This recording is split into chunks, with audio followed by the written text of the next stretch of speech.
Hello, this is Disha Namdev. Welcome to nutrition classes. आज इस video में हम एक्सरसाइज 1.2 के आगे के क्वेश्चन देखेंगे। Question number first and second मैं ऑलरेडी सॉल्व करके आप लोगों को दिखा चुकी हूँ। उसका वीडियो यदि आपने नहीं देखा है तो उसे ज़रूर देख लें। चलिए आज हम देखते हैं आगे के क्वेश्चन। क्वेश्चन नंबर 3 है, find the LCM and HCF of the following integers by applying the prime factorisation method. इसका मतलब ये हुआ कि अभाज्य गुणनखंड विधि द्वारा हमें निम्नलिखित पूर्णांकों के एलसीएम और एचसीएफ यानी कि लघुत्तम समावर्तक और महत्तम समावर्तक ज्ञात करना है। पहला क्वेश्चन आप लोग देख सकते हैं, यहाँ पे लिखा हुआ है 12, 15 एंड 21। हम इसे सॉल्व कर लेते हैं।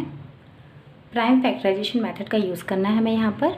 तो जो भी मेथड्स हैं आप लोगों ने यदि वो वीडियो नहीं देखा तो उसे भी देख लें ताकि आप लोगों को अच्छी तरह समझ में आ जाए कि प्राइम फैक्टराइजेशन मेथड क्या होता है। मैं यहाँ पर भी आप लोगों को एक बार बता देती हूँ।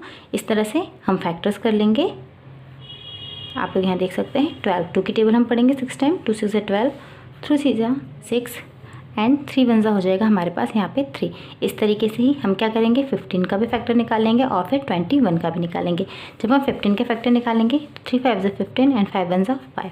यहाँ पे भी हम कर लेते हैं 3 7 21 और 7 1 7। आप इस तरह से फैक्टर कर ले, या फिर यदि आपको डायरेक्ट करना हो तो आप लोग डायरेक्ट भी लिख सकते हैं। हम यहाँ पे लिख लेते हैं इनके फैक्टर्स जो भी हमारे पास आए हुए हैं। हम इनमें से कॉमन निकाल लेंगे। तो आप लोग देख सकते हैं तीनों में ही हमें क्या कॉमन दिख रहा है, 3 कॉमन मिल रहा है। यानी कि जो सार्व गुणनखंड होता है यानी कि जो कॉमन फैक्टर होता है वही हमारा क्या होता है, एचसीएफ होता है। तो एचसीएफ इक्वल टू कितना आ गया हमारे पास, 3 आ गया है।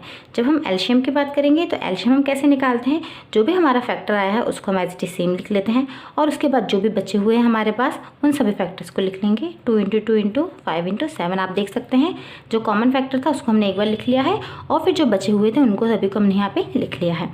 अब हम इनको मल्टीप्लाई कर देते हैं आपस में।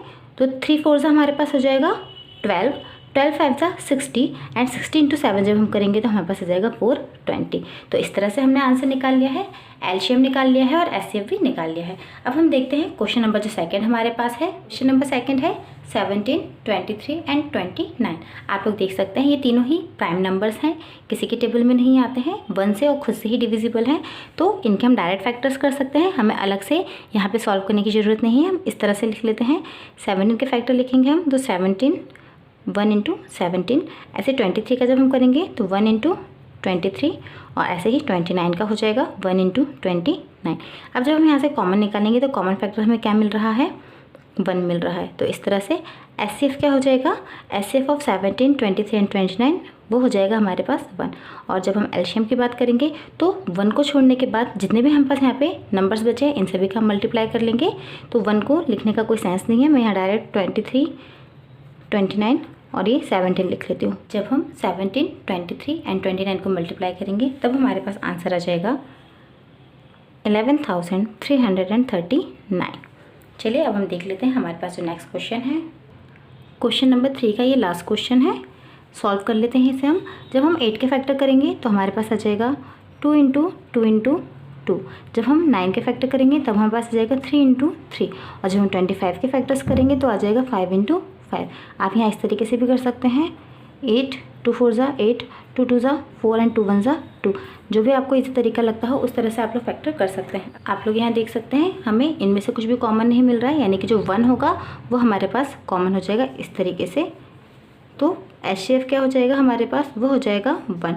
और जब हम एलसीएम की बात करेंगे तो एलसीएम कितना हो जाएगा हमारे पास, हम इन सभी का आपस में मल्टीप्लाई कर देंगे 8 × 9 × 25 का। तो 8 9 हमारे पास होता है 72 × 25 हम कर देते हैं। 25 2 50, 0 5 कैरी हो जाएगा हमारे पास। 25 7 से जब हम करेंगे 175 और जब 175 में 5 हम प्लस करेंगे तो हमारे पास यहाँ पे आ जाएगा 180। इस तरह से यहाँ पर कुछ भी कॉमन नहीं था, तो जो 1 था वही इनका सार्व गुणनखंड था, तो वो उसका एचसीएफ हो जाएगा और इसी तरह से हमने एलसीएम निकाल लिया है। अब हम देख लेते हैं question number 4। Given that HCF 306 and 657 equal to 9, find LCM 306 and 657। यानी कि यहाँ पे हमें लिखा हुआ है कि इन दोनों नंबर का एचसीएफ इक्वल टू कितना है, 9 है।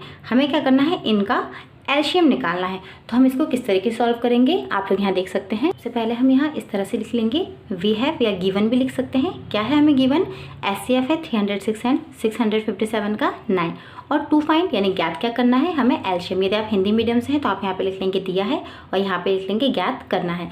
अब हम इसे सॉल्व कर लेते हैं, हमें एलसीएम निकालना है।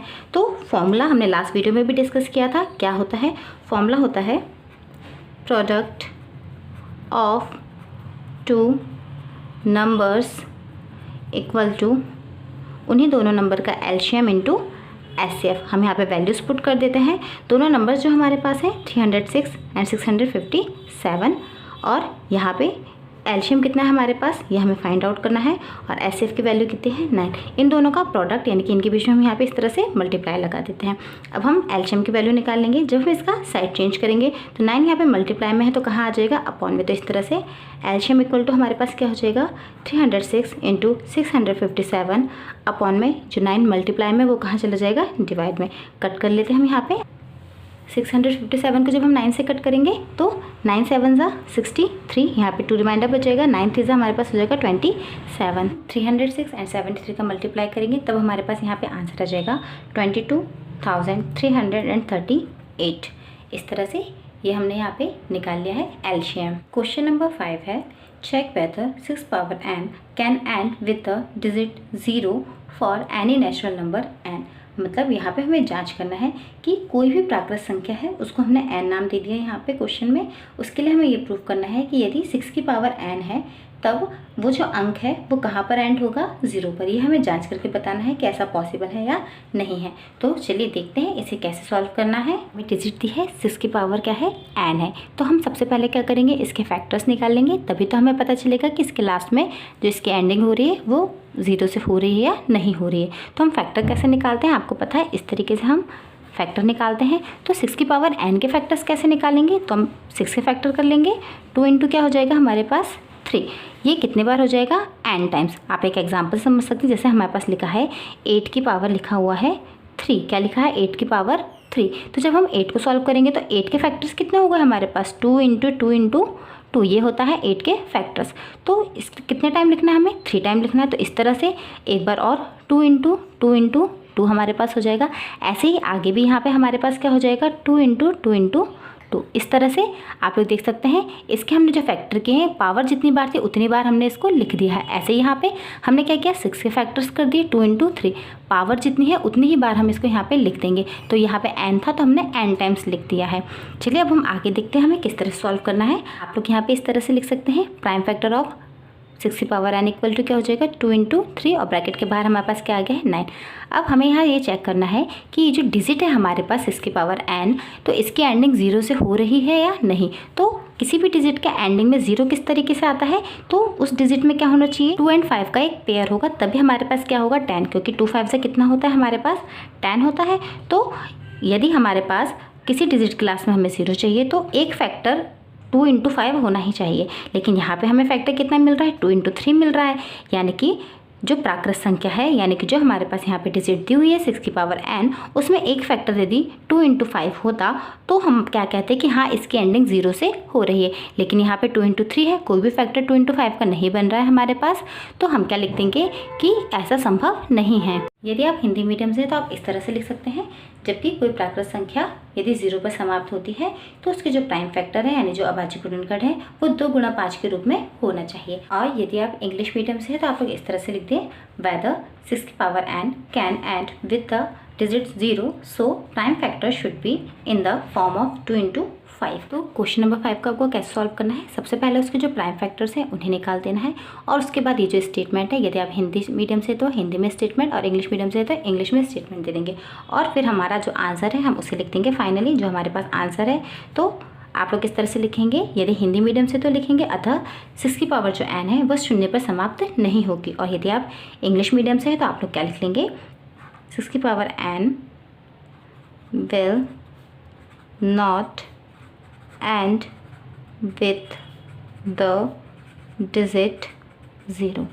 तो इस तरह से हमारे पास आंसर आ गया है कि 6 की पावर जो n है कोई हमारे पास एक डिजिट है तो उसकी एंडिंग 0 पर यहाँ पर नहीं हो पाएगी। क्यों? क्योंकि उसके जो फैक्टर है वो 2 × 5 के फॉर्म में नहीं आ रहे हैं। जब 2 और 5 का कोई पेयर आता है तभी 10 बनना पॉसिबल है, यानी तभी उस डिजिट के एंडिंग में 0 आएगा। आप खुद भी सोच सकते हैं, कोई भी हमारे पास डिजिट्स दी हुई हैं इनके थ्रू समझ लीजिए आप लोग। 2 3 से कितना हो जाएगा हमारे पास 6 एंड 6 9 से जब हम करेंगे तो 6 9 से हमारे पास आ जाएगा 54। ऐसे जब हम यहाँ पे सॉल्व करेंगे तो कितना हो जाएगा हमारे पास 5 × 3 जब हम करेंगे तो 5 3 = 15 एंड 15 9 से जब हम करेंगे तो हमारे पास आ जाएगा 15 9 = 135। इस तरह से आप लोग देख सकते हैं हमने जब इन्हें सॉल्व किया यहाँ पे कहीं पे भी हमारे पास लास्ट में एंडिंग में 0 नहीं आया।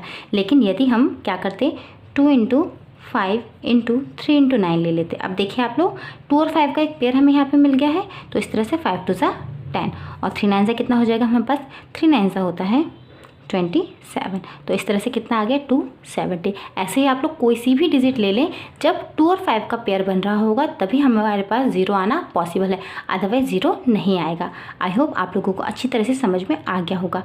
अब एक्सरसाइज 1.2 के जो क्वेश्चन नंबर 6 और 7 हैं उन्हें हम देखेंगे नेक्स्ट वीडियो में। यदि आपको अभी तक के सारे क्वेश्चन अच्छी तरह से समझ में आए हों तो प्लीज़ मेरे वीडियो को लाइक करें, शेयर करें और यदि आपने अब तक मेरे चैनल को सब्सक्राइब नहीं किया है तो प्लीज़ सब्सक्राइब भी करें। Thank you.